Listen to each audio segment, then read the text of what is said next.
Brought Levi up here for a test run, and Levi took to it immediately.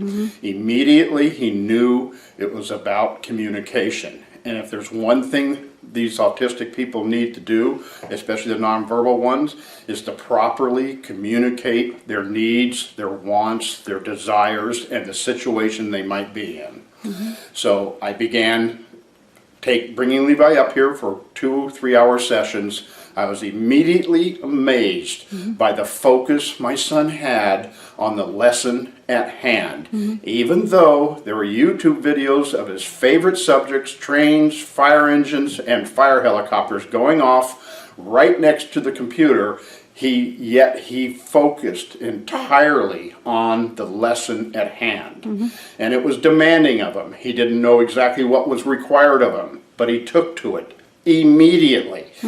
But I began using it right away, as Dahlia has suggested. And Levi no longer looks at my mouth or my face trying to read what I'm saying or read what I mean. But more importantly, what's happening here that I've noticed immediately is there seems to be a crack in the autism wall. The meaning that something has opened up for my son. I see it, so does Levi. And Levi is more excited, he gets ready quicker, he's less, I don't have to convince him anymore. Out there to the house to pick him up, and usually it takes an hour to convince him to get in the car. I have to butter him up with his favorite words, or his favorite videos, or his favorite magazines. But now, when he knows he's going to, I call it typing class. Granted, it's more than typing, but typing class is the word I give to Levi to get him motivated. And I told him we're going to typing class. And the minute I said that, we got up here an hour too early because Levi wanted out the door. The minute I said we're going, he's ready to go. I've got to be careful in initiating this response because he gets too early. He gets going too early. We got in traffic. We got here before the owners were here, and we just sat in the parking lot and patiently waited. But the progress I've seen in here is pervasive. It's all-knowing. He knows he's learning. He's not stupid. He sees the end result.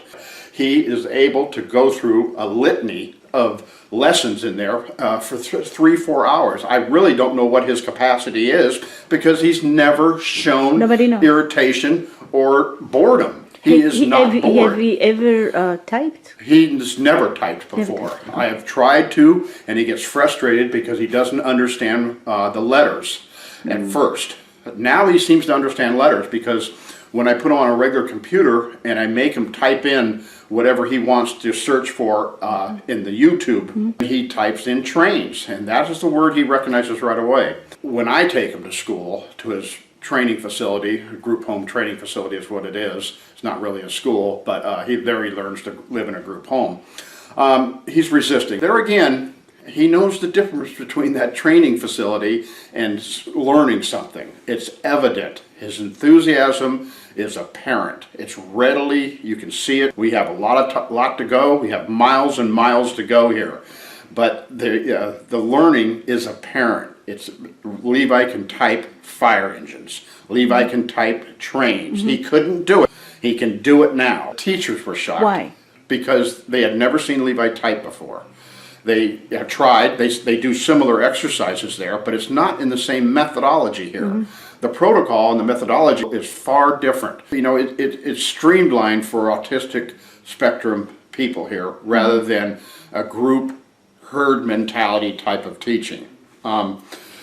Question is, why don't they teach them typing at school? Right. I very well know why. Why? They have a different thought process. They think picture exchange is going to work. It does not. I've seen it fail 1,000 times. They cannot show me anybody that can go into a restaurant and order with a picture exchange.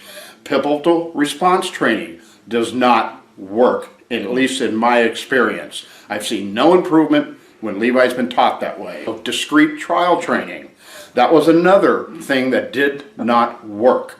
And maybe it does work for some people, but I have not seen any proof in the doing. All right? All those three were thought up by very intelligent people, I'm sure. However, the proof is in the pudding, so to speak. It's not working. The only thing that I have seen work is this teaching method. It's working. So I came up here with the idea with a bag of M&Ms thinking we're going to have to No. bribe my son to cooperate. Dahlia wouldn't even let me bring the chocolate into the classroom. Why start bad habits? And by the way, we have also eliminated some other bad habits. We do not reward him with McDonald's anymore. We do not reward him with sugar anymore. We do not reward him with any sweet things. He eats. If I ate as well as Levi eats, I would be in better shape. I'm getting in better shape, but I would be in far better shape. Levi eats what we give him, okay, what we make available. And what we make available is lots of fruit, lots of vegetables. He thinks the salad is a triple max sandwich any other kid would. He loves his salads. He can't eat the salads fast enough. And he eats every piece of celery, every onion, every pepper, and of course every lettuce leaf. He loves salads. We sit and watch jets go by, and he eats a salad. And he's as happy as can be. He is reading it, to tell you the truth. He may not be able to sound it out. He may not be able to repeat it back. It's not a dog and pony show here. This is about the autistic person learning to communicate. Yeah. Now, I say, what shirt do you want? And he chooses the shirt. What pants do you want? He chooses the pants. He has options. He knows he has options by being able to read. And he's quickly learning this. Go watch jets. Let's go.